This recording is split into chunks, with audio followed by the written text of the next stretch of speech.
Hello po sa mga mahal kong listeners, magandang araw po sa inyong lahat.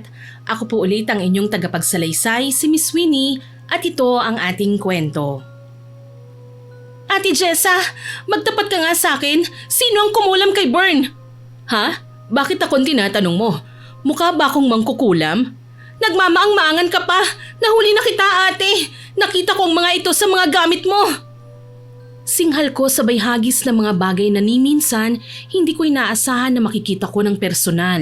Mga bagay na may kinalaman sa pangungulam. Hindi makapaniwala si Ate Jessa. Gulat na pinagdadampot niya ang lahat ng gamit niyang nakakalat sa sahig. Tikom ang bibig niya pero nararamdaman ko ang galit. Ano na ate? Magsisinungaling ka pa rin ba sa akin? Bakit mo ba pinakialaman ang mga gamit ko? Sinabi ko ba sa iyo na kunin mo ang mga ito sa kwarto ko? Correction ate, kwarto namin ang inaangkin mong kwarto mo. Pasalamat ka nga at kinupkop ka namin ni nanay kahit na questionable ang pagkatao mo. So ano, nanunumbat ka na sa akin ngayon ha? Ganun ba? Bawal ba ate? Kung alam mo lang, ilang beses na ako nagtitimpi sa ugali mo. Ang hirap mo ring paliwanagan Ilang beses ko nang sinabi sa'yo na ginagawa ko lang ang mga bagay na ito para protektahan ka. Bakit ako ang lumalabas na masama? Dahil kinulam mo si Bern. Galit kong singhal sa kanya. Siguro kung naiba lang ang pagkakataon, nakipagsabunutan na ako kay Ate Jessa. Pero hindi ako kagaya niya, Miss Winnie. Ang ikinaiinis ko lang, nagkakagulo ngayon ang mga pamilya ng karelasyon kong tomboy dahil nalaman nila na pinatay si Bern. Isa sa mga kamag-anak niya ang nagpatawas. Ang masaklap pa doon, ako ang pinagbibintangan ng mangkukulam. Hindi ko alam kung paano ipapaliwanag ang mga bagay na ito at kung sakali man may maniniwala ba sa akin. Para lubos po ninyong maintindihan ang aking kwento, sisimulan ko ang pagsasalaysay ng mga panahong bago pa lang kaming magkakilala ni Ate Jessa. Mapagpalang araw po sa inyo, Miss Winnie. Ako po si Minnie, 40 years old sa kasalukuyan. Ang kwentong ibabahagi ko ay nangyari nung ako'y 20 anyos pa lamang, taong 2009. Malakas ang ulan ng gabing yun, umaalingaw-ngaw sa kalangitan ng paglagapak ng kulog at kidlat. Pilit kong iniiwasan ng liwanag sa takot na baka matamaan ako, kagaya ng mga nakikita ko sa balita. Mabuti na lang, may nakita akong lugar na pwede kong silungan. Dali-dali akong tumakbo doon at nakaramdam ng pagkapanatag. Kanina kasi halos manliit ako sa takot na baka tamaan ako ng kidlat. Mabuti na lang talaga may safe na lugar akong natatakbuhan. Pero muntik na rin akong atakihin sa puso nang may magsalita sa tabi ko. Miss, kung natatakot ka sa kulog at kidlat, takpan mo na lang ang tenga mo. Ha? Ay, Diyos ko naman ate. Akala ko kung sino nang nasa tabi ko Pasensya ka na ha. Wala din kasi kung masisilungan kaya dito ako tumambay Okay lang yon no? Ngumiti ang babae kaya nakita ko sa bahagyang liwanag na nagmumula sa poste ang taglay niyang ganda. Pansin ko maraming dalang gamit ang babae. Mukhang malayo ang pinanggalingan. Ako nga pala si Jessa. Ikaw, anong pangalan mo? Minnie. May alam ka bang paupahan dito, Minnie? Hindi ako sure kung may bakanting kwarto pa ba sa apartment Ang totoo niyan, may paupahan kasi talaga kami. Ganun ba? Ayos lang, maghahanap na lang ako ng iba. Wika niya. Medyo humina ng ulan kaya naisip ko umalis na rin. Minwestran ko ang babae na mauuna na ako at naglakad. Kaso nang maalala ko ang itsura niya pati na ang dami ng mga dala niyang gamit, bigla akong nakonsensya. Kaagad akong lumingon at tinawag siya.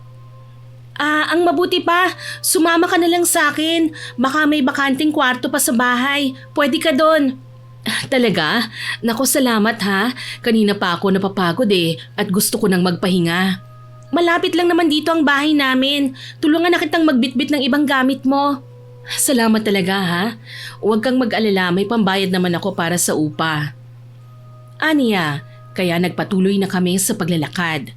Ilang bloke pa ang nilagpasan namin hanggang sa tumambad kami sa harapan ng bahay namin. Sa tapat noon naroon ang ilang kwarto na pinauupahan ni nanay. Pero since puno ang mga kwarto, susubukan ko na lang na pakiusapan si nanay kung okay ba sa kanya na upahan ni Ate Jessa ang isa sa mga bakanting kwarto. Nandito na tayo ate. Magandang bahay niyo Mukhang komportable tirhan. Bunga ito ng pagsisikap ni tatay sa ibang bansa. Mabuti ka pa, may mabait at supportive kang pamilya. Salamat po. Mabuti pa pumasok na tayo sa loob nang makausap mo na si nanay. Sige, thank you. Pinapasok ko si Ate Jessa sa bahay, Miss Winnie. Ewan ko ba, lumaki ako na puno ng babala at kung ano-anong bilin mula kay nanay. Lalo na kapag estranghero ang mga nakakausap ko. Kaso ibang presensya ni Ate Jessa. Hindi ko matanggihan. Tapos naaawa pa ako sa kanya. Sa katunayan, tuwang-tuwa si nanay nang ipakilala ko siya sa kanya. Nay? Oh anak, Minnie, nandyan ka na pala. Halika, nakahanda ng hapunan. Salamat po, Nay, pero may kasama po pala ako. Ay, pasensya na at hindi ko kagad napansin. Sino ba yung kasama mo? Si Ate Jessa po. Ay, Jessa, halika, tuloy ka, iha. Halika ate, dito tayo sa loob ng kusina mag-usap. Pinatuloy ko siya sa kusina kung saan naroon si nanay at naghahain. Habang naghahapunan, pinag-usapan nila ang tungkol sa paghahanap ni Ate Jessa ng mauupahang kwarto. Hindi naman po kailangan na malaking kwarto, Aling Elisa. Ang sakin lang, yung may matutulugan po sana ako. Ay, wag kang mag-alala, iha. Bakante ang isa naming kwarto at pwede ka rito. Maraming salamat po, Aling Elisa. Tatanungin kong malaking utang na loob ang pagtulong niyong mag-ina sa akin. Mabuti na lang hindi siya mahirap kausap. Binayaran niya ang 1-month advance at 1-month deposit para sa kwarto na uupahan niya. Sana mag-enjoy ka sa pananatili mo dito, iha. Huwag kang mag-alala. Mabait naman ang anak ko at pwede kang lumapit sa kanya kung may kailangan ka. Sigurado po ako dyan, Aling Elisa. Hindi nga ako personal na kilala ni Minnie pero tinulungan niya po ako. Naku, wala yun ate. Tinuruan din po ako ni nanay na maging mabuti sa kapwa. Kinaumagahan, pagkababa ko mula sa kwarto, si Ate Jessa kagad ang sumalubong sa akin. Hello Minnie, magandang umaga. Hi ate, kumusta naman ang unang gabi mo dito sa amin? Nakatulog ka ba naman ng maayos? Oo, komportable ko Minnie. Salamat nga pala ha. Kung hindi ka dumating kagabi malamang sa kalye ko matutulog. Kung hindi mo lang sana mamasamain ang tanong ko ate, saan ka ba nanggaling? Saglit na tumahimik si Ate Jessa. Napansin kong nalungkot siya pero kaagad itong napalitan ng pilit ng ngiti. Galing ako sa malayong lugar, Minnie. Nakipagsapalaran ako dito sa Maynila para makahanap ng trabaho. Kaya pala. Huwag kang mag-alala, Ate Minnie. Marami kang mapapasukan dito. Kaso kailangan mong pagtiyagaan ang pagiging maliit na empleyado, ha? Hindi naman tayo makakapag-apply sa magaganda at sikat na kumpanya kung wala tayong diploma kahit high school lang. Ay naku, okay lang. Okay lang yun sa akin kahit kasambahay. Kung may naghahanap dito, mamamasukan ako. Napangiti ako. Mabuti naman at hindi maselan si Ate Jessa. Ayun nga lang, may kakaiba sa kanya na hindi ko mawari. Parang lahat ng pinapakita niya sa akin, pilit at hindi totoo. Pero dahil wala naman siyang ipinapakitang masama sa akin, hindi ko na ginawa ng issue ang mga napapansin ko. Mukhang masipag naman si Ate Jesse kasi nakikita ko siyang tumutulong-tulong sa nanay ko sa mga gawaing bahay nung wala pa siyang trabaho. Pagkalipas ng 1 linggo, umuwi si ate sa bahay na masaya. May dala pang take-out na pagkain at 1 box ng donut. Sa labas pa lang nakangiti na si Ate Jessa. Ngiti na hindi man lang umabot sa mga mata. Minnie! Minnie! Ate Jessa, bakit humahangos ka? May trabaho na ako, Minnie. Talaga ate? Masaya ako para sa'yo. Ako din, Minnie. Masaya ako kasi mabait pa rin ang Panginoon sa akin. Natigil ako sa pagsasaya nang marinig ang sinabi niya. Halata ang bitterness sa boses ni ate. Naisip ko tuloy, mukhang may gusto siyang itago tungkol sa pagkatao niya. May nangyari kaya kay Ate Jessa sa lugar na pinanggalingan niya? Gusto ko sanang magtanong pero natatakot ako na baka sumama ang loob niya sa akin. Ate, hindi mo naman kailangan manlibre sa amin eh. Dapat inipon mo na lang ang sweldo mo para may maipadala ka sa pamilya mo. Mag-isa na lang ako sa buhay, Minnie. Ay, ganun ba ate? Pasensya na ha, nagtanong pa ako. Napaka-chismosa ko talaga. Okay lang, Minnie. Hindi mo naman alam eh. Ang mabuti pa, kainin na lang natin ang mga dinala mong pagkain, ate. Oo ba? Halika. Nasaan nga palang nanay mo? Mabuti pa pagsaluhan natin ang dala kong pagkain. Kaagad na tumalikod si Ate Jessa sa akin at naging abala sa paghahanda ng mga plato at kutsara. Halatang iniiwasan niya ulit ang mga itatanong ko pa sana.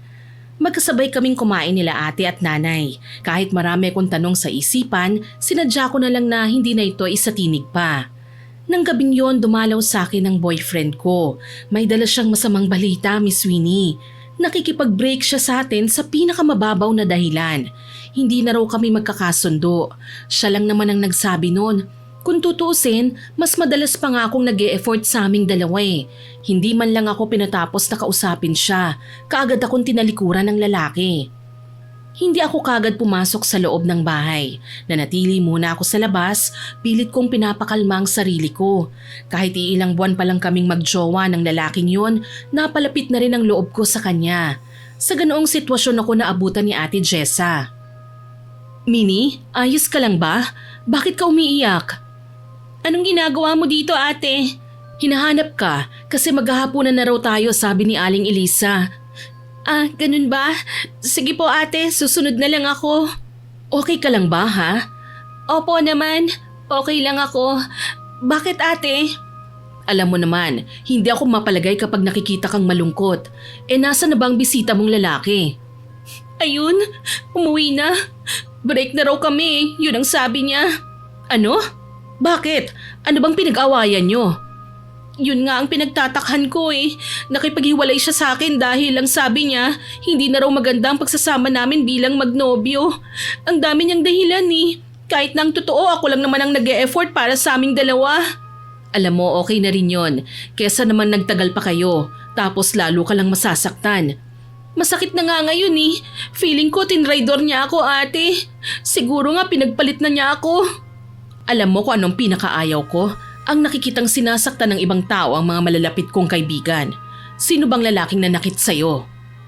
Nang mga sandaling yon, Miss Winnie, wala akong kamalay-malay na iba pala ang purpose ng pagtatanong ni Ate Jessa sa pangalan ng kani-kanina lang ay naging ex-boyfriend ko. Binaliwala ko na lang ang mga naisip ko nang ibinigay ko yon sa kanya. Hindi man lang ako nagtaka na pati ang birthday niya tinanong ni Ate Jessa. Kaswal lang kasi siyang nagtanong na parang wala lang eh. Haya na ate, balang araw magsisisi rin ang lalaking yon. Tama ka Minnie, huwag mong iyakan ng mga walang kwentang lalaki. Alam mo ang dapat mong gawin ngayon? Mag-isip ka ng magandang negosyo na pwede mong pagkakitaan. Kesa naman nakikipag-boyfriend ka sa mga lalaking ganda at talino lang ang ginagawang puhunan pero nang magsawa na parang hindi ka nakilala. Ang totoo niyan ate, pangatlong boyfriend ko ng lalaking yun eh. Lahat sila sinaktan lang ako kaya nga hindi ko na alam kung paano ako makakahanap ng mabuting lalaki para sa akin eh. Ang bata-bata mo pa ha? Ang swerte sa pag-iibig kusang dumarating yan. Hindi mo kailangan baguhin o hanapin. Kaya huwag ka nang malungkot. Ngumiti ka na. Salamat ate ha. Dati kapag malungkot ako, wala man lang akong matinong makausap. Hindi mo ba sinasabi sa nanay mo ang mga problema mo? Naku, wag na tayong umasa sa kanya. Sasabunin lang ako noon eh. Yung unang boyfriend ko nga naniloko rin ako. Pinagalitan lang ako ni nanay nang magsumbong ako sa kanya. Ganyan talaga ang mga magulang, Minnie. Pasalamat ka nga at may magulang ka na kagaya niya eh. Hindi ka pinabayaan, lalo nang hindi ka inapi. Muli napatingin ako kay ate. Para sa akin kakaiba ulit ang tono ng pagkakasabi niya noon. Para bang may malungkot siyang karanasan tungkol sa pamilya niya. Kahit kasi hindi naman niya nababanggit sa akin ang tungkol sa kanila, ibang dinidikta ng isip ko kapag nakikita ko ang emosyon sa mga mata niya. Tuloy hindi ko na napag-isipan ang mga itatanong ko at basta ko na lang isinaboses ang nasa isip ko. Bakit ate? Inapi ka ba ng nanay mo? Akala ko ba mag-isa ka na lang sa buhay? Bakit mo naman natanong yan? Lagi ko kasing napapansin na may halong lungkot ang mga komento mo sa bawat sinasabi ko. Parang sinasabi mo na mas maswerte ako kaysa sayo. Ang galing ah, bakit parang ang galing mong manghula? Hindi ako magaling manghula ate, magaling lang akong tumingin ng emosyon sa mga tao. Nagtapos kaya ako ng kursong psychology. Ang talino mo siguro kasi mahirap na kurso yan hindi ba? Wala namang mahirap na kurso ate, kung mahal mo ang pinag-aralan mo at ito talaga ang gusto mo. Minsan talaga hindi ko maiwasang mainggit sa'yo Hindi kasi ako nakapagtapos ng pag-aaral. Okay lang yan ate. Huwag mong sisihin ang sarili mo. Hindi naman katamaran kagad ang pwedeng dahilan kung bakit hindi ka nakapagtapos ng pag-aaral eh. Minsan wala tayong pera, kulang tayo sa budget, walang maayos na eskwelahan kaya hindi tayo nakakapasok at nakapag-aral ng maayos. Hindi sumagot si Ate Jessa sa sinabi ko tungkol sa magulang niya. Tipid lang siyang ngumiti. Parang may gusto siyang sabihin pero pinipigilan niya. Ganun pa man kahit may mga napansin ako sa kanya, as usual nananahimik pa rin ako. Hinayaan ko na lang siya na kusang loob na magbahagi sa akin ng nakaraan niya. Dahil nga pareho na kaming hindi nakapagsalita, tumayo si Ate Jessa at pinagpaga ng suot niyang damit. Ay, halika na. Ang mabuti pa kumain na tayo. Sigurado ako na kanina pa naghihintay ang nanay mo. Tama ka ate, mabuti pa nga. Maraming salamat sa advice mo ha. Ay sus, wala yon. Huwag mo nang isipin. Kung tutuusin, hindi ikaw ang nawalan kundi sila. Tama ka ate. Ang ganda ko kaya no? Hayaan mo na. Kakarma hindi ng lalaking yon. Wika niya tsaka nauna nang pumasok sa loob. Kaagad naman kaming sinalubong ni nanay. May hawak pa siyang sandok at nakasuot ng apron. Nakataas ang kilay niya habang nakatitig sa akin. Oh, anak, bakit namamagayang mga mata mo? Sino na naman ang nagpaiyak sa'yo? Hay nako Aling Elisa, isang bulag na lalaki lang naman ang nagpaiyak sa maganda mong anak. Pero wag niyo na pong isipin yun. Sigurado akong bukas na bukas, kakarmahin din siya sa ginawa niya kay Minnie. Ang tigas naman kasi ng ulo ng batang yan, Jessa eh. Halos sanay na nga ako. Nay naman nakakahiya kay ate. Ang mabuti pa kumain na tayo. Mamaya na nating pag-usapan kung sinong tarantado na naman ang nagpaiyak sa'yo. At tinalikuran na kami kagad ni nanay. Wala akong nagawa kundi kamot-kamutin ang ulo ko tsaka sumunod na lang sa kanya sa kusina. Kahit papano gumaan naman ang kalooban ko dahil naaliw kami sa pagsasalita ni ate. Napakarami niyang kwento tungkol sa kulam at kung ano pang kababalaghan na mapagkukunan ng aral tungkol sa mga pasaway na nakakatanggap kagad ng malupit na karma. Pagkatapos namin kumain, tumambay pa kami sandali ni Ate Jessa sa sala. Napakunot ang noo ko nang may makita kong laruang kotse na hawak niya. Ate, saan galing ang kotse na yan? Hindi ko alam na naglalaro ka pa pala ng kotse-kotsehan ha? Sa kapatid ko ito, iniingatan ko lang. Sentimental ka siguro no ate? Oo naman, lahat ng mahal ko sa buhay, iniingatan ko hanggat kaya ko. Ang swerte naman ng kapatid mo ate. Oo nga pala, alam mo ba kung paano tayo gagante sa ex-boyfriend mo? Paano ate? Isipin mo na lang na sa kanyang sasakyang ito, tapos nagmamaneho siya. Dahan-dahan niya ring pinatakbo ang kotse-kotsehan sa sahig na parang batang naglalaro. Pinaikot-ikot niya ito at maayos na pinatakbo. Dahan-dahan din siyang nagsasalita. Hindi ko alam kung bakit, normal lang naman ang katagang binibitiwan niya pero kakaiba ang dating nun sa pandinig ko. Tama ka ate, may kotse nga siya. Alam mo, sana mabangga yung lalaking yon. Talaga? Gusto mong mabangga siya? Siyempre naman niloko niya ako eh. Kahit man lang sa parang ito makaganti ako. Wala namang masama kung magsalita ako eh. Hindi naman niya ako maririnig, lalong hindi ko naman siya sinusumpa. Sige, imaginein mo na lang na sasakyan ito ng boyfriend mo. Dahan-dahan siyang bumabiyahe hanggang sa bigla siyang makabangga ng pusa sa gitna ng daan. Susubukan niyang iwasan yung pusa. Kaso, ay, nahulog siya sa bangin! Pareho kaming natigil sa ginawa at sabay kaming nagkatinginan. Ilang sandali pa, malutong din kaming nagtawanan. Nakipag-apihan pa nga ako kay ate. Ang lupit mo naman! Ay nako ate, kung pwede ko lang siyang bugbugin, kung kaya ko lang siyang patayin, baka nga naging biktima ko na siya eh. Ikaw talaga. Ang mabuti pa matulog na tayo. Kung ano-ano na lang ang pumapasok sa isip mo eh. Sige ate, mabuti pa nga matulog na tayo at baka kung ano na naman ang magawa ko sa lalaking yon. Wika ko sa kanya sabay nagpaalam na at pumasok na sa kwarto ko. Dahil dito nakatulog na ako ng mahimbing. Nang magising ako kinabukasan, tumawag sa akin ang mga magulang ng ex-boyfriend ko. Isang trahedya ang ibinalita nila sa akin. Nahulog daw sa bangin ng minamanehong kotse ng lalaki. Dead on the spot siya at kasalukuyan pa nilang inaangat ang nahulog niyang sasakyan. Halos mabitiwan ko ang cellphone ko nang nalaman ko yun. Hindi ko alam kung paano sasagot. Sa ganung itsura na abutan ako ni Ate Jessa. Galing siya sa kusina, may hawak na tasa at may lamang umuusok na kape. Nakakunot ang noo niya. Nagtataka yata kung bakit mukha akong bothered kahit umagang-umaga pa lang. Oh, anong nangyari sa'yo? Hindi naman siguro mangyayari yung sinabi ko. Coincidence lang siguro yun. Mini, may problema ba ha? Kanina pa ako nagsasalita dito pero hindi mo ako naririnig. Wala naman ate. May narinig lang akong balita sa labas. Anong balita? May namatay raw eh. Inabutan ng malas. Ganun ba? Wala, wag mong isipin yon. Araw-araw namang may namamatay, hindi ba? Sa bagay, tama ka naman ate. Ang mabuti pa, magkape ka na. Maagang umalis si Aling Elise eh. Pupunta raw sa palengke. Ganun ba ate? Sige, magkakape na ako. Sambit ko na lang tsaka siya iniwan. Lutang ang isip ko habang naghahalo ng kape at mainit na tubig. Bakit kaya ganun? Parang kung anong ginawa namin doon sa laro, ang kotse-kotsehan ni Ate Jessa, ganun din ang eksaktong nangyari sa ex-boyfriend ko. Pero wala naman kaming ginagawang masama. Halimbawa lang kung isinumpa namin siya, wala naman kaming ritual na ginawa.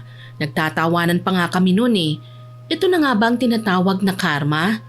Dala ng matinding guilt, nagpasama ako kay Ate Jessa para dumalo sa lamay ng ex-boyfriend ko. Iyak nang iyak ang nanay niya nang makita ko. Hindi lang niya akalain na ganong klaseng kamatayan ang dadanasin ng anak niya.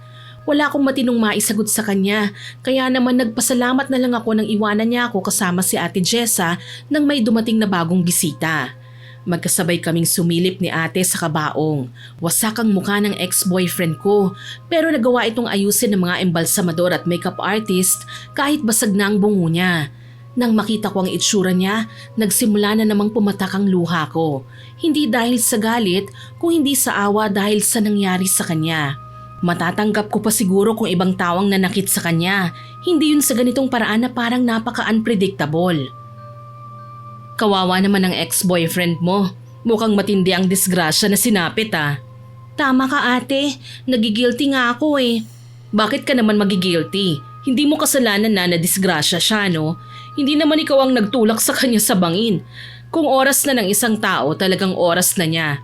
Hindi niya yun pwedeng tanggihan. Sa bagay ate, tama ka naman. Iniisip ko lang kasi at hindi ko maiwasang panindigan ng balahibo dahil sa sobrang timing naman yata yung nangyari sa kanya sa ginawa natin kagabi. Hindi sumagot si Ate Jessa sa sinabi ko. Bigla akong tinubuan ng hiya dahil sa pagiging prangka ng bibig ko. Bakit ko ba nasabi yun? Hindi ko naman gustong ma-offend si ate dahil kaming dalawa ang naglaro ng kotse-kotsehan kagabi. Hanggang sa magpa siya na kaming umuwi, nanatili siyang tahimik kaya dito na ako nakonsensya. Nang papalabas na kami ng bahay, hinawakan ko ang braso ni Ate Jessa. Ate, pasensya ka na sa akin ha? Bakit? Yung tungkol sa sinabi ko sa iyo sobrang timing naman ang pagkamatay ng ex-boyfriend ko sa ginawa natin kagabi. Hindi ko sinasadya yun. Para lang kasing may magic Pero wala po yung ibig sabihin ha. Halos uutal-utal kong wika sa kanya. Gusto ko siyang i-confront kung ano ba talaga ang meron.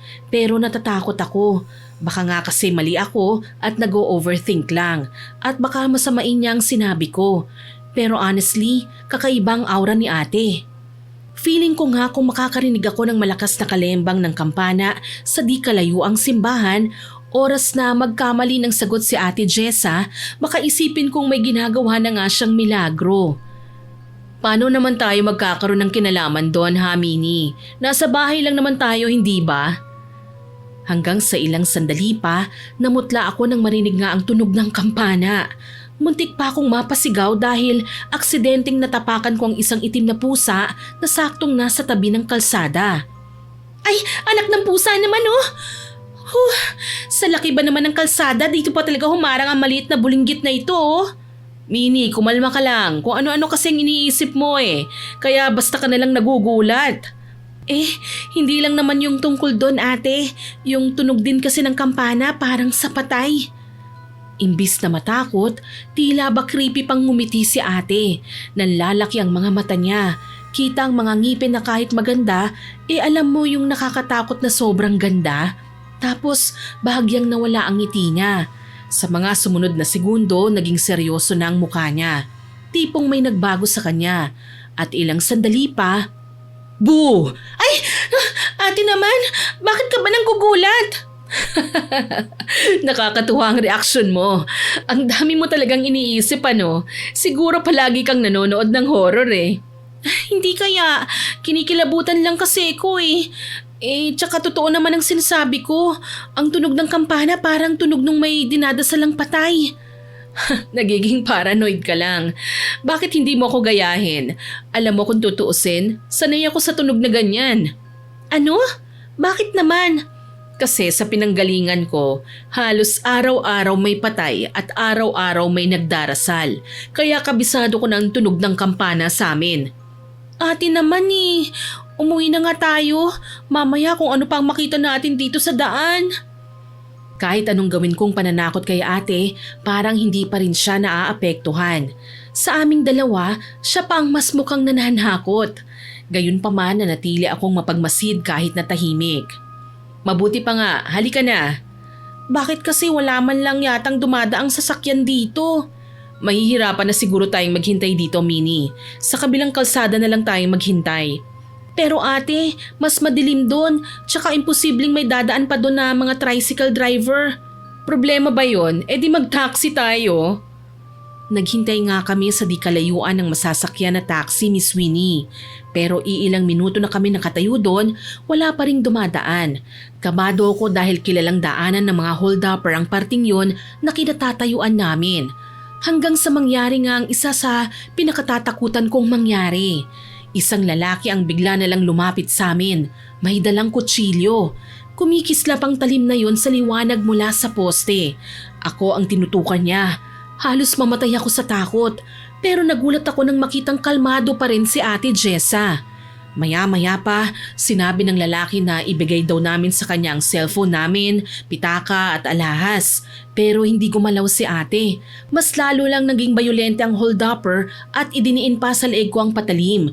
Pero hindi pa naman ako literal na nasusugatan.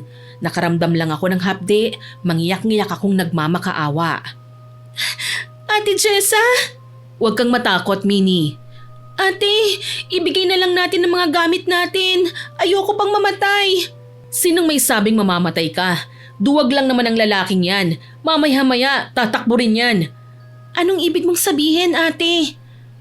Hindi nagsalita si Ate Jessa, pero tinitigan niya sa mga matang lalaking tulisan. Nagulat ako dahil may binanggit na mga banyagang lengguwahe si Ate Jessa, dahilan para mabitiwan ng lalaki ang patalim niya. Bumagsak ito sa semento, sabay umatras ang lalaki. Nang mapalingon ako sa kanya, sabay tulak, natumba ang lalaki at takot na tumingin kay Ate Jessa. Hindi ko po maipaliwanag kung bakit gano'n na lang ang reaksyon niya. Pero nang bumaling ako sa kasama ko, normal lang naman ang itsura niya. Ilang sandali pa, halos gumapang ang lalaking tulisan sabay karipas ng takbo.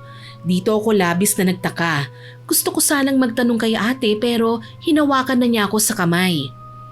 Oh, sabi ko naman sa'yo, di ba?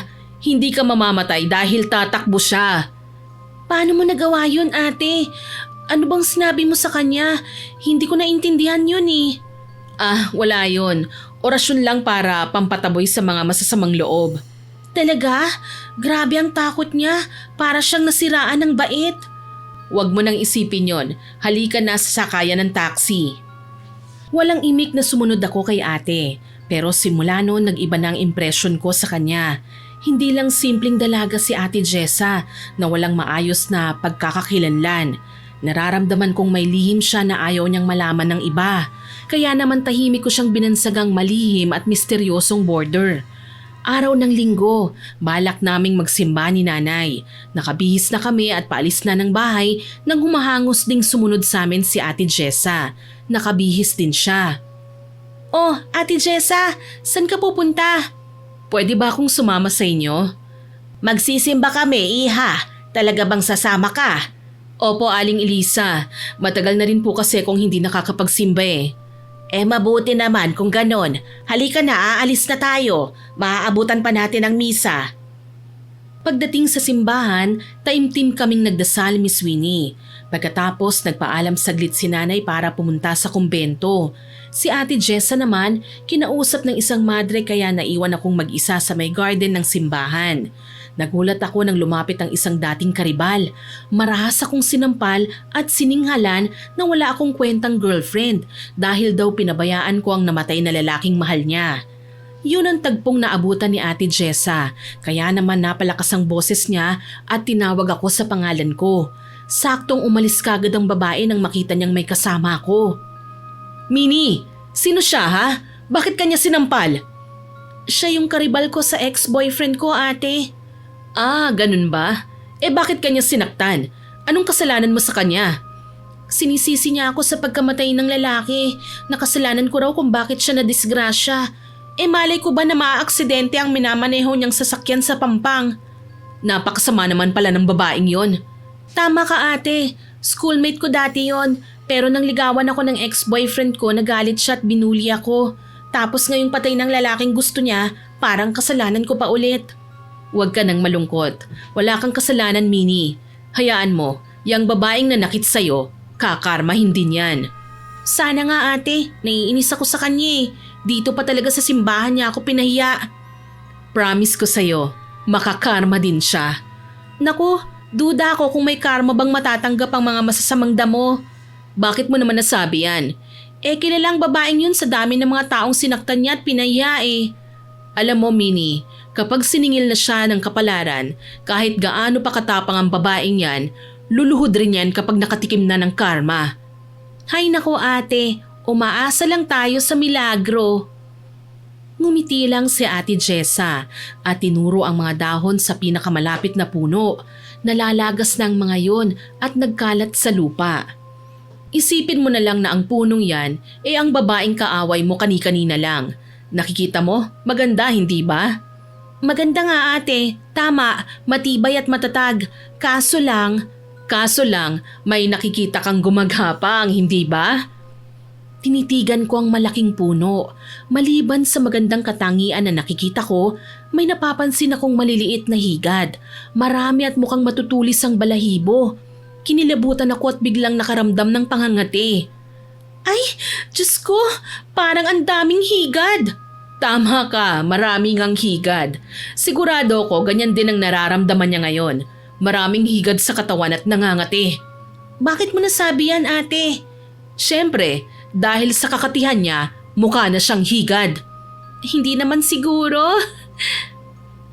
Nakitawa sa akin si Ate Jessa. Nandyan na naman ang pamilyar na pagbundol ng kaba sa dibdib ko. Hindi ko alam kung ano na naman kaya ang mangyayari. Gusto kong maniwala na coincidence lang ang lahat. Pero nagsisimula na namang bumangon ang hinala ko na baka may kinalaman si ate sa mga nangyayari. Pag-uwi namin sa bahay, unang nagpaalam sa akin si Ate Jessa. Pumasok na siya sa kwarto niya. Bago tuluyang maisara ang pinto, namataan ko ang nakakalat na gamit niya sa kama. Hindi ito normal na kagamitan kagaya ng damit, makeup at underwear. Ay, parang hindi naman dalaga si Ate Jessa. Ang kalat naman ng kwarto niya. Sa halip, mga kandila, garapon na may kung ano-anong mga laman at libro ang nakita ko.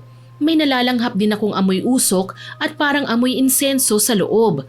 Pero nang mapansin ni Ate Jessa na nakatingin ako sa kanya, kaagad niyang isinara ang pinto. Napakamot ako sa ulo, Miss Winnie. Hindi ko alam kung anong tinatago niyang sekreto, pero bigla akong napaisip. Sino nga ba si Ate Jessa? Bakit parang kayang-kaya niyang magbigay ng karma sa mga tao na hindi naman niya lubusang kilala? Napakaraming bagay ang nakikita ko sa kanya na gusto kong kalimutan na lang. Pero itong kuryosidad ko, hindi ko mapigilan. Muntik pa nga akong mapasigaw sa gulat nang biglang tapikin ni nanay ang balikat ko. Anak! Ay, anak ng pusa! Minnie, anak, ano pang ginagawa mo dito sa harapan ng kwarto ni Ate Jessa mo? Nanay naman ginulat niyo ako. Akala ko tuloy may aswang na sa likod ko. Aswang ka dyan. Kanina pa kaya kita tinitignan. Ano bang ginagawa mo dito? Wala po inay. Napadaan lang. Ikaw talaga. Baka naman kung ano-ano na naman ang tumatakbo sa isip mo, ha? Si nanay talaga Halika na nga, bumaba na tayo. Uutusan kita. Kailangan ko ng sahog para sa spaghetti eh. Spaghetti? Bakit po? Sino pong may birthday? Wala namang may birthday anak. Pero naisip ko parang ang sarap kumain ng spaghetti ngayon eh. Ay si nanay talaga parang dalaga. Kung ano ang maisip na kainin, binibili ka agad. Eh bakit? Ayaw mo ba? Siyempre po gusto ko. Damihan natin ng cheese ha. Oo sige na. Nasa mesa ang pera. Nandun na rin ang listahan ng bibilhin mo. Magmadali ka ha? Opo inay. Saglit na nawala ang atensyon ko sa mga kakaibang bagay na nakita ko sa kwarto ni Ate Jessa. Pumara ako ng tricycle para pumunta sa palengke. Mas maraming tao sa kalsada kapag linggo. Maraming nakakalat na kakanin malapit sa market. Nasa kabilang kalsada lang kasi nito ang simbahan. Ilang minuto rin akong nakaupo sa tricycle hanggang sa dumating na nga kami sa palengke. Dito na may tumawag sa akin. Masaya pa nga na kumakaway sa akin. Minnie, ikaw ba yan? Bern? Ako nga. Naku, mukhang big time ka na. Hindi naman. Medyo sinuwerte lang talaga ako sa trabaho. Kumusta ka na? Anong ginagawa mo rito, ha? Napag-utusan lang ako ni Mama eh. Ikaw, anong ginagawa mo rito sa palengke? Naghahanap sana ako ng pwesto para sa internet cafe na ipapatayo ko eh. Ang galing mo naman. May pa-internet cafe ka pang nalalaman ngayon, ha? Siyempre naman. Mas maganda kaya ang mag-invest habang maaga pa. Naku, okay nga yan kasi kapag tumanda ka, hindi ka na mahihirapang kumuha ng allowance para sa mga pangangailangan mo. Dapat nga sa'yo magkaroon ka na ng karelasyon eh. Karelasyon? Wala yatang papatol sa aking babae dahil tomboy ako eh. Alam mo na, hirap makakuha ng karelasyon ng mga nasa third sex. Sus, ano ka ba? Ang sabihin mo, hindi ka lang siguro pinapansin ng crush mo noon pa, kaya hindi ka naglalakas loob na ligawan siya. Manhid kasi ang babaeng yun eh, kaya hindi ko alam kung mapapansin ba niya ako. Ang daming lalaking may gusto sa kanya eh. Sa tomboy pa ba siya pabatol? Tsaka mukhang masaya na siya sa buhay niya ngayon eh. Kahit kailan talaga, OA ka pa rin. Hindi ka na nagbago. Teka lang, bakit ba dito tayo nag-uusap? Eh ang mabuti pa, pumunta tayo dun sa putuhan. Ililibre kita. Nanlaki kagad ang mga mata ko nang banggitin niya ang putuhan. Paborito ko po ang puto maya, Miss Winnie. Kaya naman hindi ako tumanggi. Ang totoo po niyan, kaibigan ko si Bern. Kaya kilala namin ang isa't isa. Alam kong may puso siyang lalaki na kayang magmahal ng kapwa naming babae. Kaso lang nung mag-college kami, kinailangan niyang pumunta sa abroad para doon mag-aral dahil naroon ang kanyang mga tiyahin. Hindi ko akalain na uuwi pala siya pagkatapos ng ilang taon. Tungkol naman sa crush niya na hindi niya sinasabi na taga rito sa amin, hindi ko rin naman alam kung sino yon. Ni minsan hindi niya pinangalanan sa amin kung sino ang babaeng matagal na niyang nagugustuhan. Konting kumustahan lang ang ginawa namin pagka-serve ng mainit na puto. Pagkatapos sinamahan niya ako na bumili ng ingredients para sa spaghetti na pinabibili ni Mama. Habang naglalakad ay nag-uusap pa rin kami. Akala ko mag-i-stay ka na for good sa Amerika. Eh nahihirapan akong makisama sa mga Amerikano dun eh. Alam mo naman hindi ako marunong mag-i-English. Para yun lang? Tsaka alam mo naman na nandito ang buhay ko. Mas gusto ko dito sa Pilipinas kasi mainit, simple lang ang buhay. Sa bagay, tama ka naman. Tsaka iba din kasi ang kultura sa ibang bansa eh. Hindi kagaya dito sa atin. Maliban pa dun, umuwi ako dahil namatay ang tito ko. Ano? Bakit naman? Hindi naman dinetalye ng mga magulang ko ang nangyari. Pero ang sinabi nila, kinulam daw si tito. Kinulam ng niloko niyang babae. Nang banggitin ni Bern ang katagang kulam, kumabog ulit ang dibdib ko. Naalala ko na naman ang mga kandila, garapon at itim na libro sa ibabaw ng kama ni Ate Jessa. Ayokong maghinala ng masama pero ibang sinisigaw ng kutob ko. Nakumpleto na namin ang lahat ng pinabibili ni Nanay.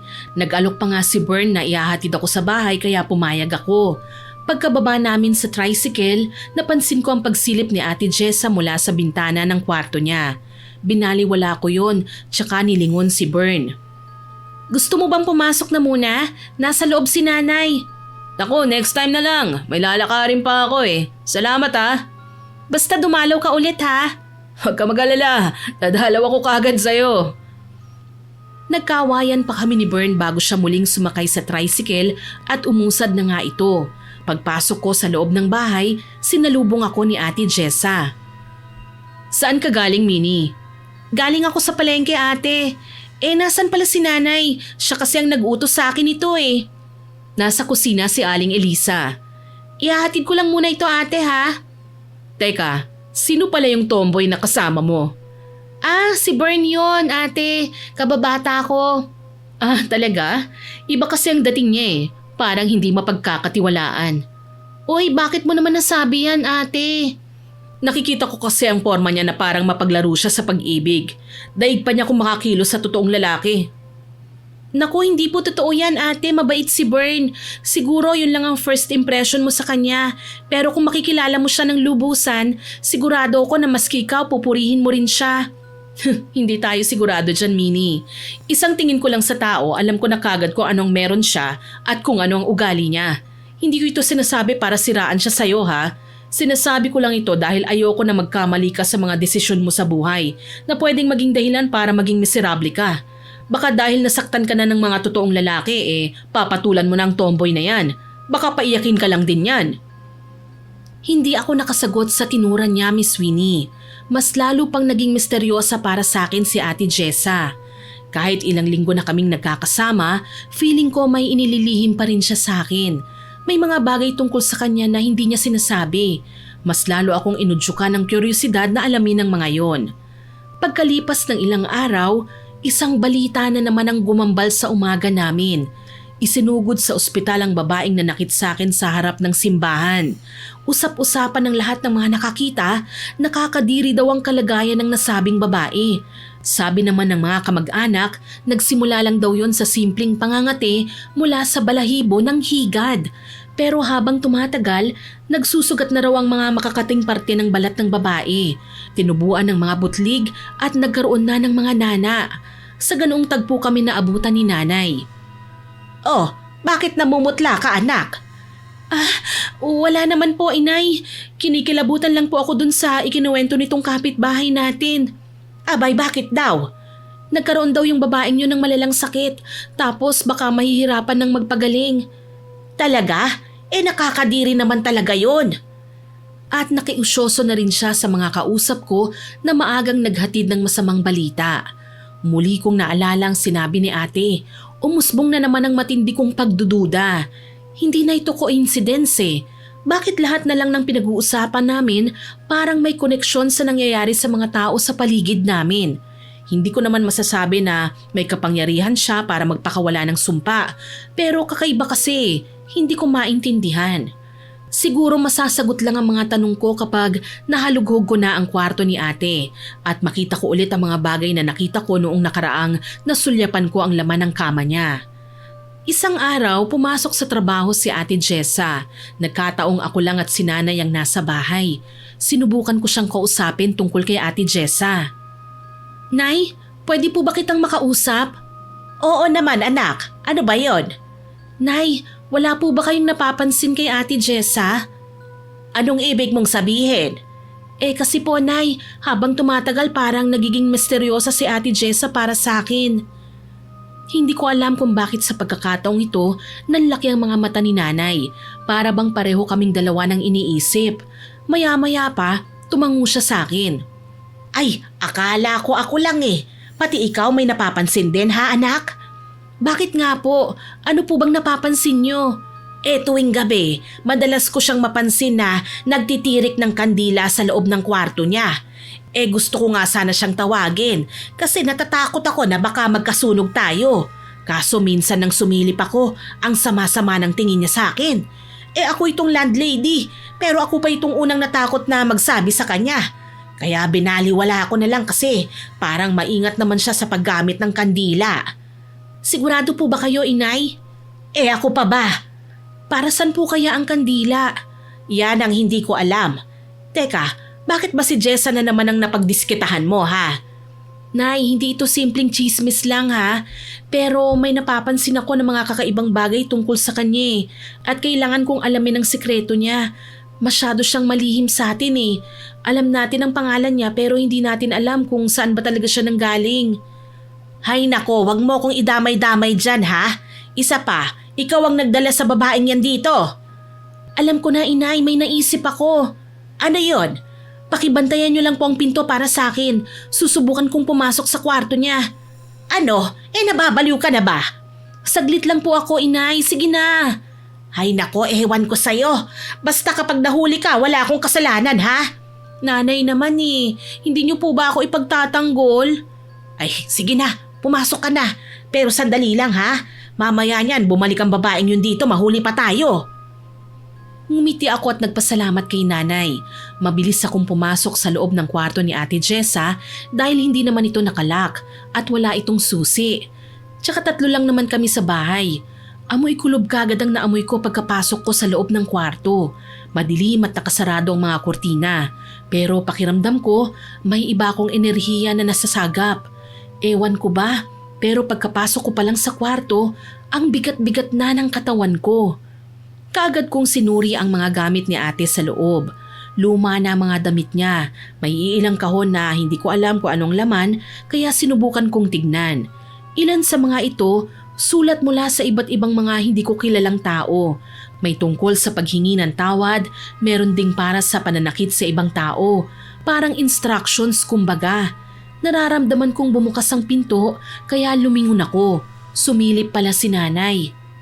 Oh, ano? May nahanap ka na ba? Wala pa po inay. Doon na lang po kayong magbantay. Ay teka, hindi pwede. Hindi naman pwedeng ako lang ang nag-aabang. Oy, ayokong tumakbo kapag nakita ko siyang paparating ano? Hay nako, sige na nga inay. At binalikan ko ulit ang ginagawa ko. Sunod ko namang pinakialaman ng bag ni ate na nasa kama. Nakatiwangwang lang kasi ang ilan sa mga damit niya, kaya hindi niya naman siguro mahalata kung may hanapin man ako. Nasa kalagitnaan na ako ng pagkalkal ng mga damit niya nang bumukas ang pinto at bumungad si nanay. Namumutla at bakas ang takot sa mukha niya. Ay, anak! Lumabas ka na dyan! Natanaw ko si Jessa! Pabalik siya rito! Mukhang may nakalimutan! Ano po? Bilisan mo na! Opo, ililigpit ko lang po ito.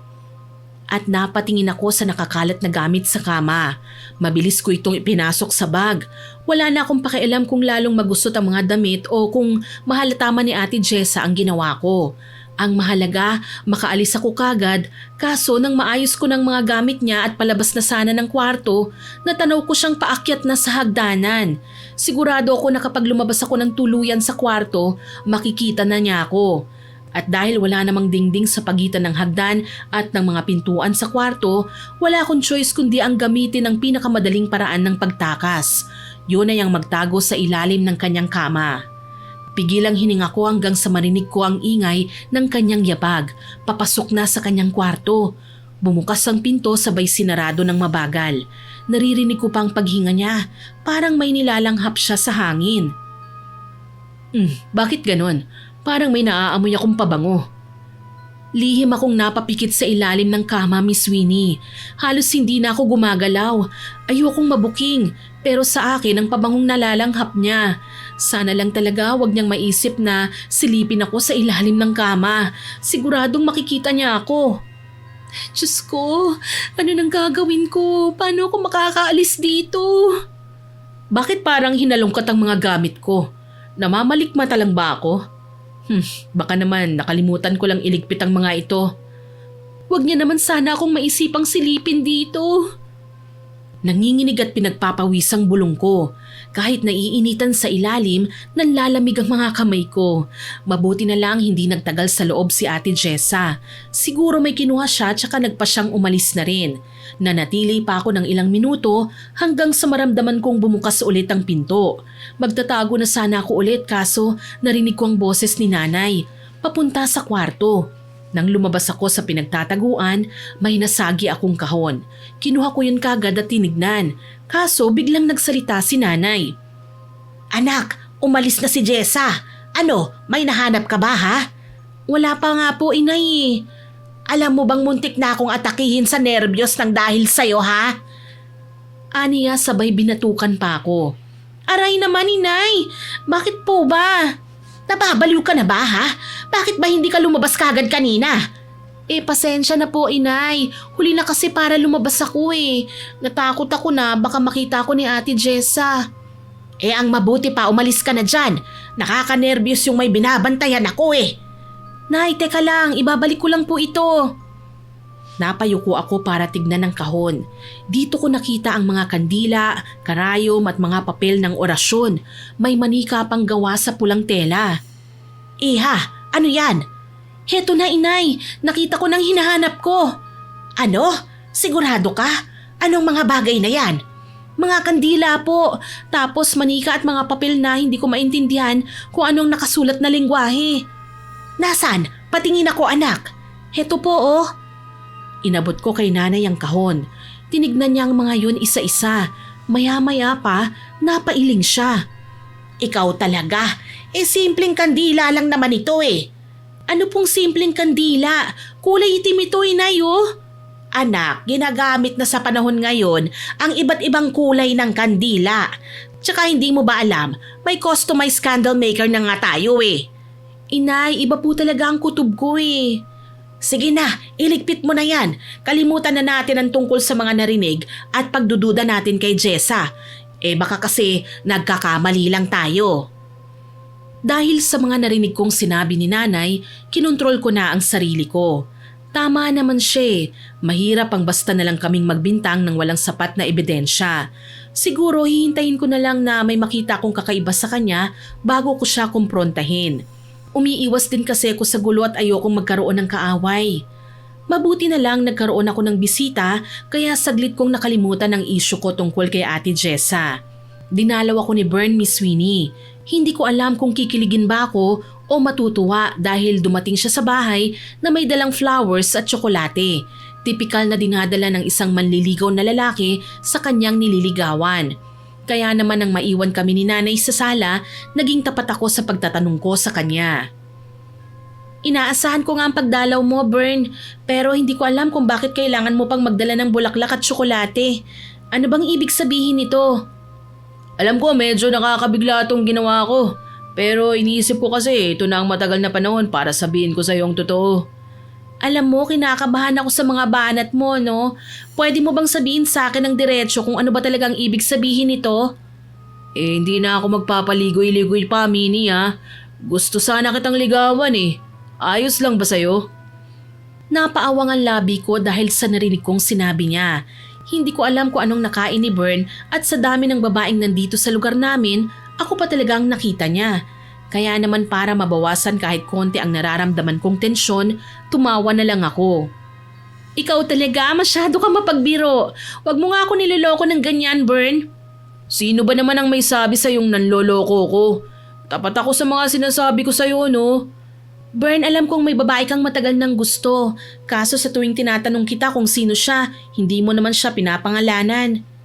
Hindi ko siya pinapangalanan dahil nahihiya ako na pagtawanan niya ako kapag nagtapat ako sa kanya.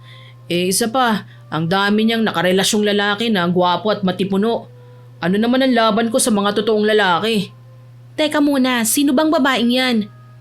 Ikaw ang babaeng tinutukoy ko, Minnie. Sa pagkakataong ito, tuluyan na nga akong napanganga, Miss Winnie. Hindi ko alam kung anong sasabihin ko kay Bern. Saglit akong nawala sa sarili. Ang tanging alam ko lang, pati yata ang ingay sa labas ng bahay ay nanahimik. Wala akong ibang naririnig maliban sa tunog ng electric fan na paikot-ikot sa buong sala. Maya-maya pa ay tumikhim si Bern. Inabot niya ang kamay ko at mahigpit na hinawakan. Yan na nga bang sinasabi ko eh. Kapag nagtapat ako sa'yo, mabibigla ka eh. Pero, ikaw ang babaeng tinutukoy ko dati pa, Minnie. Di ko lang magawang sabihin sa'yo ang totoo dahil magkaibigan tayo at magkababata pa. Tapos hindi ko alam kung sarado ba o hindi ang isip mo sa ideyang pakikipagrelasyon sa kapwa babae. Ayoko rin kantsawan tayo ng mga kalaro natin nun. Pero ngayong nasa hustong edad na tayo, siguro naman. Nakakagulat naman yung revelasyon mo. Hindi ko tuloy alam kung anong sasabihin ko eh. Hindi mo naman kailangang magmadali. Pag-isipan mo muna ang panliligaw ko sa'yo ha. Basta, hayaan mo kong suyuin ka ha, please. Sa huli, wala akong nagawa kundi ang payagan siya, Miss Winnie. Matagal ko na rin namang kilala si Bern at alam kong mabait siya. Sa mga masasakit na nangyari sa akin sa pakikipagrelasyon sa mga tunay na lalaki, siguro naman hindi masama kung hayaan ko siyang umakyat ng ligaw at alamin ang mundo ng mga babaeng may pusong lalaki. Sige, Pumapayag ako. Salamat, Minnie! Pinasaya mo ako! Walang anuman. Hindi na nagtagal pa ang pag-uusap namin. Nagpaalam na siya na uuwi na at may mga aasikasuhin pa raw sa bahay. Nangako ako sa kanya na sasama sa huling lamay ng tito niya. Ilang araw ang lumipas, naging maayos naman ang lahat sa bahay. Papasok si Ate Jessa sa trabaho tapos uuwi kinahapunan. Pero kakaibang gabing yun dahil sinapian ng pagiging daldalera si nanay. Aniya, isa sa mga tsismosa niyang kakilala ang nakasagap ng balita na may isang babaeng namatay daw sa ospital. Nakakahindik daw ang sinapit nito. Nang tanungin ko kung sino, nanlamig ako nang marinig ang pamilyar na pangalan ng babaeng nakasagutan ko sa simbahan. Ang babaeng minsan ay naging karibal ko rin sa namayapa kong ex-boyfriend. Hay nako, grabe talaga ang nangyayari sa panahon natin ngayon ano? Pati ba naman ang simpleng virus, hindi na malaman ng mga doktor kung saan galing. Naniniwala ako na virus talaga yung kumapit sa katawan ng babaeng yon. Bakit niyo naman po nasabi yan, Aling Elisa? Bakit hindi? Kilalang pokpok ang babaeng yun sa lugar na to. Kung sino-sinong lalaki na lang ang kinakapitan. Tama nga, may pagkahigat nga siya. Ha? Ano ka mo, ate? Wala. Ang sabi ko, masarap tong merienda ni Aling Elisa. Ay oo, paborito yan itong dalaga ko. Hindi ba anak? Opo, tama po kayo. Alam mo ikaw, Minnie anak, mag-practice ka na nga na maging kaswal kung makikipag-usap ka sa amin para masanay ka. Bakit ko naman po gagawin yun? Siyempre, para sa pakikipag-usap mo kay Bern. Alam mo kasi nung huling dalaw niya sa'yo, halos wala kang masabi. Parang tuluyan ka ng napipi. Ako ngang matanda na, hindi naiilang na tomboy siya. Hindi ko alam kung anong meron sa sinabi ni nanay dahil biglang tumigil sa pagkain si Ate Jessa. Ibinaba niya ang hawak na kutsara at tumingin sa akin, seryoso ang mukha niya. Walang bakas sa kasiyahan sa kanya kaya naman kinakabahang nag-alala ko. Ate, okay ka lang ba? Nililigawan ka pala ni Bern? Parang ganun na nga. Dumalaw siya at may dalang flowers at chocolates. Nagpaalam siyang manliligaw sa akin. Pumayag ka ba? Wala naman sigurong masama doon ate. Matagal ko na siyang kakilala. Tapos ang dami ko ng heartbreaks noon. Kaya sabi ko, ba't di ko buksan ang isip ko at subukan? Alam mo bang papasok ka sa komplikadong relasyon? Bakit mo naman nasabi yan? Hindi mo kilala si Bern ate, mabuti siyang tao. Concern lang ako sa'yo, Minnie. Alam mo ate, ilang beses ko nang napapansin na kapag napag-uusapan natin si Bern, sumasama ang mood mo. Hindi ko siya gusto para sa'yo. Mas masasaktan ka lang kesa sa mga nauna mong karelasyon. Ano bang pakialam mo ate? Border ka lang namin dito sa bahay. Hindi kita totoong kapatid para pakialaman mo ko sa mga desisyon ko. Dito tuluyang nabasag ang pagtitimpi ko. Minsan hindi ko na kasi maintindihan si ate. Parang gusto niya akong kontrolin sa kung sino o kung kanino ako makikipagrelasyon. Gayong hindi naman ako pinipigilan ni nanay. Ay teka lang mga iha ha? Nag-aaway ba kayo? Hindi ako nakikipag-away Aling Elisa. Pasensya na ha, nakialam ako. Dahil alam mo ba sa trabaho ko, madalas kong makita si Bern na may mga kasamang iba't ibang babae. Daig pa nga niya ang tunay na lalaki kung makachancing. Pinagsasabihan ko lang si Minnie na mag-ingat siya at wag basta-basta magtitiwala. Literal akong nagtampo kay Ate Jessa sa mga sinabi niya. Hindi ko alam kung anong iniisip niya tungkol kay Bern dahil kapag napag-uusapan namin siya, nagbabago ang reaksyon niya. Kung tutuusin, hindi ko pa nga sila na ipapakilala ng personal. Sumilip lang siya sa bintana tapos hinusgahan na niya si Bern. Gayunpaman dahil hindi ako kontrabida kagaya ng inaakala niya, gumawa ako ng paraan para magkakilala silang dalawa. Nangyari yon isang araw ng Biyernes. Dumalaw ulit sa akin si Bern at nagkataong nandito sa bahay si Ate Jessa. Kumusta ka na, Minnie? Okay lang ako. Salamat nga pala sa pagdalaw ha. May pasalubong nga pala ako para sa'yo. Naku, nag-abala ka pa. Oo nga pala, may ipapakilala ko sa'yo. Sambit ko at nilingon si Ate Jessa na noon ay nagkakape sa kusina. Ate Jessa, papakilala sana kita kay Bern Manliligaw ko. Bern, si Ate Jessa, border namin. Ikaw pala si Bern. Nice to meet you, Jessa. At ngumiti si Bern kay ate. Saglit silang nagkamay pero hindi ko maintindihan kung ano ang nangyari.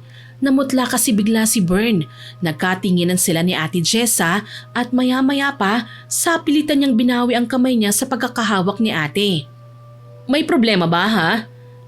Wala. Pasensya na. Uy, Bern, si Ate Jessa lang yan. Hindi yan nangangagat. Bakit namumutla ka? Ako? Namumutla? Hindi naman Hindi raw, halatang halata Okay ka lang ba ha? Gusto mo ba ipagtimpla kita ng kape ha? Naku, wag na. Salamat na lang. Halika na sa sala, doon na tayo mag-usap. Ate, dito lang kami sa sala ha? Oo, sige. Nang makabalik kami sa sala, hindi na naging ganun kakomportable si Bern. Balisa siya at madalas na tumitingin sa kinaroroonan ni Ate Jessa. Hindi ko alam kung bakit. Hindi ko naman makita na interesado siya kay Ate Jessa dahil ibang nakikita ko sa mga mata niya. Binubulungan ako ng instinct ko na may iba pang rason kung bakit parang natakot si Bern kay ate. Pagkatapos ng maikli naming pag-uusap, muling nagtanong si Bern tungkol sa panliligaw niya sa akin. Kung may pag-aasa raw ba siya, kung papayag daw ba ako na maging girlfriend niya. Nang mga sandaling yon, hindi na ako tumanggi, Miss Winnie. Sinagot ko na siya kagad. Hindi mo naman kailangan maghintay ng matagal, Bern. Mabait ka naman. Gwapong tomboy na rin sa paningin ko. Kaya gusto rin kita Talaga? Seryoso ka ha? Oo naman. Bakit? Ayaw mo ba ha? Siyempre, gusto ko. Salamat din dahil naging tapat ka sa akin ha. Oo naman. Ikaw kaya ang first love ko. Alam mo, nasanay na ako na may nagpapaiyak sa akin. Ilang beses na rin akong niloko ng mga lalaki. Ngayong iba na ang kasarian ng karelasyon ko, huwag mong sabihing magagawa mo rin na lokohin ako. Hindi ko gagawin sa'yo yun ha, promise. Sigurado ka ha? Oo, sigurado ako doon. Kumapit ako sa pangakong yun ni Bern, Miss Winnie. Naging inspired tuloy ako ng mga sumunod na araw. Lagi akong nakangiti at madalas kinakantsawan pa ni nanay na nawawala raw ako sa sarili ko. Open-minded din kasi ang nanay ko sa ganitong klaseng relasyon. Anak, okay lang na magkaroon kayo ng relasyon ni Bern. Pero huwag ka naman masyadong magpadala sa emosyon mo. Kasi kahit walang nakakatawa nakangiti ka dyan. Natatakot tuloy ako sa'yo Si nanay talaga Ay nako, nagsasabi lang ako ng totoo no? Alam nyo kasi Nay, parang dream come true sa akin ang pangyayaring ito. Hindi ko inaasahang mas magiging in love ako kay Bern kaysa sa mga naging karelasyon kong lalaki. Pero kadalasan ang true love, hindi yan pinapangarap ha? Kusang dumarating kahit ayaw mo pang tanggapin, kaya huwag ka masyadong kiligin dyan ano? Hay nako si nanay talaga. Susumbong kita kay tatay Inaaway niyo ako palagi rito Kunwaring tampo ko yun sa kanya na madalas kong gawin kapag nagbibiruan kaming dalawa. Sakto namang bumaba si Ate Jessa at narinig ang usapan namin ni nanay. Natigil ako sa pagtawa at lumingon sa kanya. Hi ate! Mukhang masaya ka ha? Oo nga Sinagot ko na kasi si Bern. Talaga? Sigurado naman kaya na hindi kanya pa iiyakin. Ate, mabuting tao si Bern at iba siya sa mga nakarelasyon ko na totoong lalaking ang naturingan pero grabe naman kung manloko. Alam ko naman yun pero hindi mo lang kasi alam kung ano ang kailangan niya sa'yo. Hindi ka ba nagtataka kung bakit sa tagal na panahon na wala siya rito sa lugar niyo bigla na lang siyang uuwi para ligawan ka?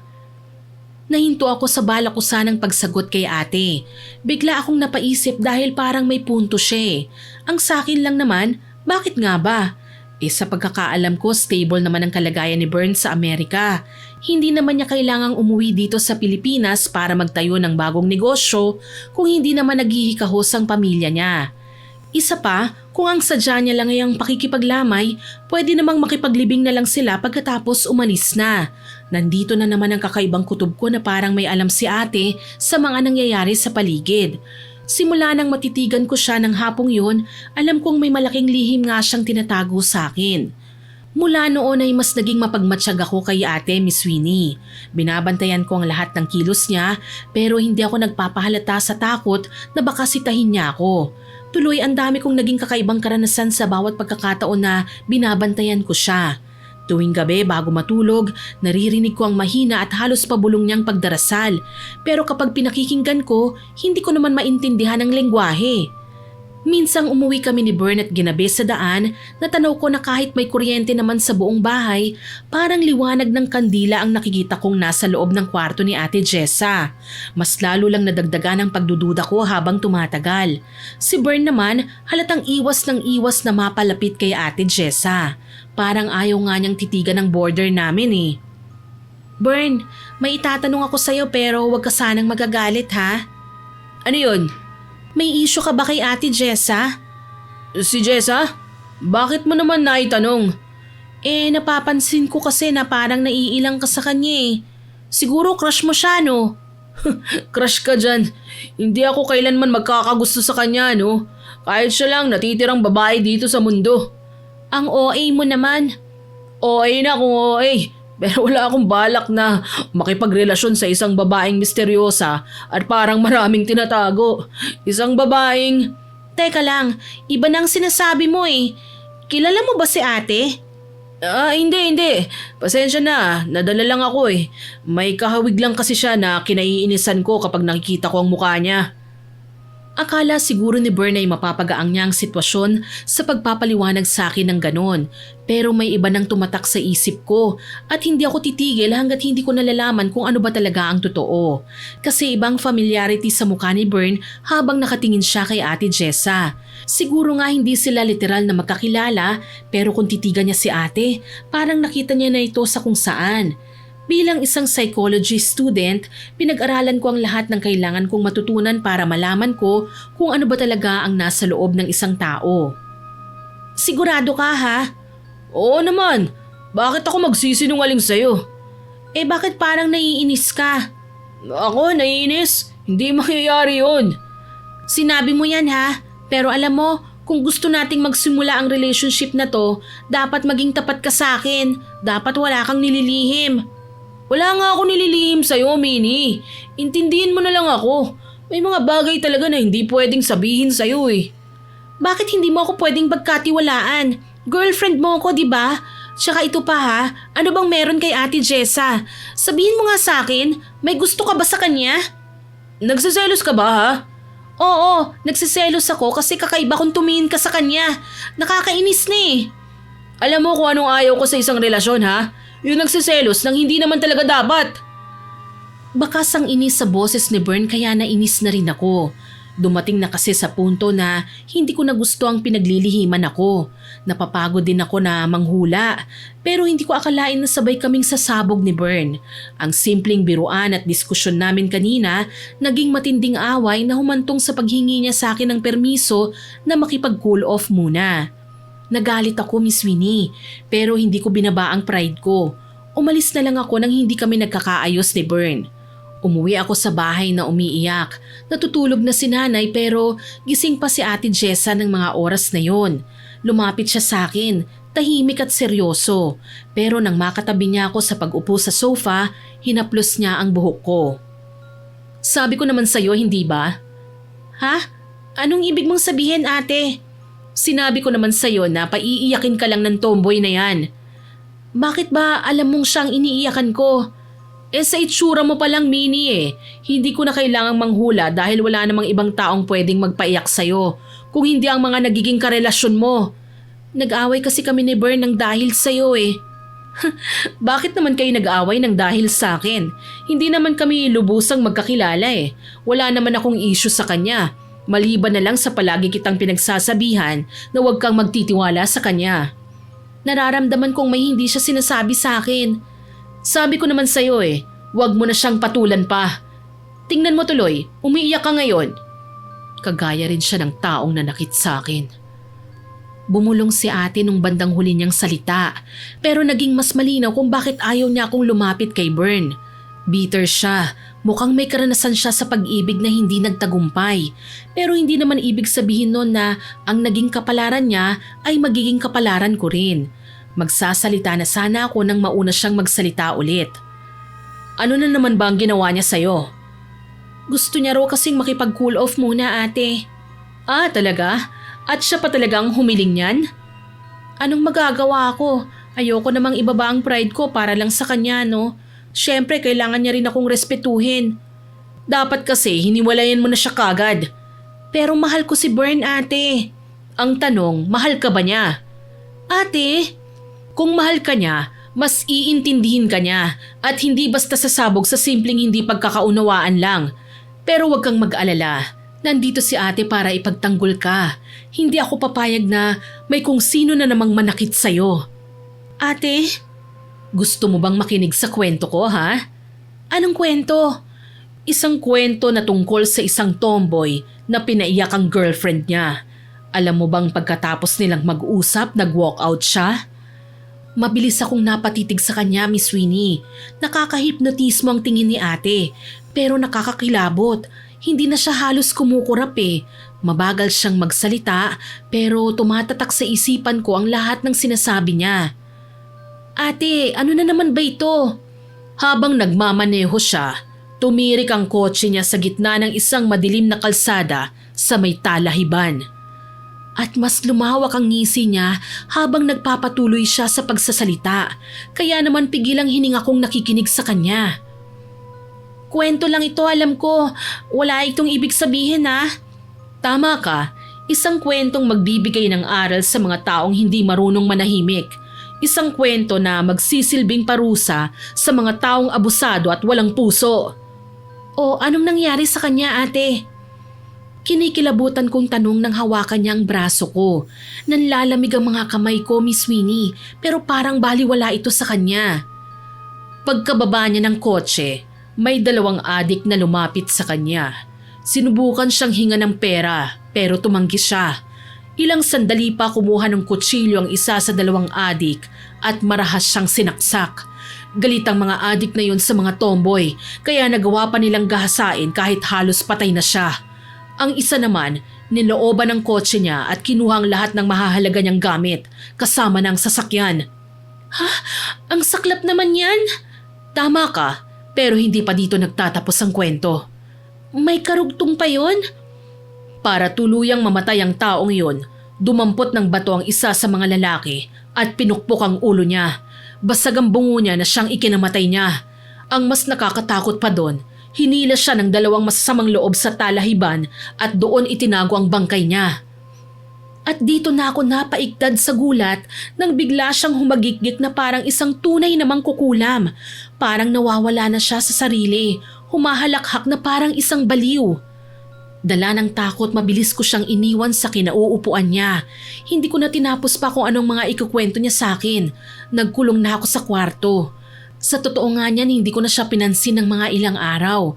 Inabala ko na lang ang sarili ko sa ibang bagay. Yun nga lang, habang tumatagal, napapansin kong parang hindi ko na nakikitang dumadalaw sa akin si Bern. Alam ko naman na humingi siya ng cool off, pero pwede naman niya akong tawagan, kumustahin man lang na hindi man lang niya ginagawa. Napansin din ni nanay ang pagiging balisa ko. Ayos ka lang ba ha, anak? Ayos lang po ako, inay. Nag-aalala lang po ako kay Bern. Parang hindi niya kasi ako tinatawagan eh. Baka naman busy. Bakit hindi mo subukang puntahan doon sa computer shop niya? Hayaan mo, magluluto ako ng kakanin tapos dalhin mo sa kanya, ha? Ay, sige po, inay. Salamat po, ha? Wala yun, anak. Ayoko naman na maging malungkot ang prinsesa ko. Kaya kung may maitutulong ako, gagawin ko. Nay, nakita niyo po ba si Ate Jessa? Nandito ako, Minnie. Bakit? Anong problema?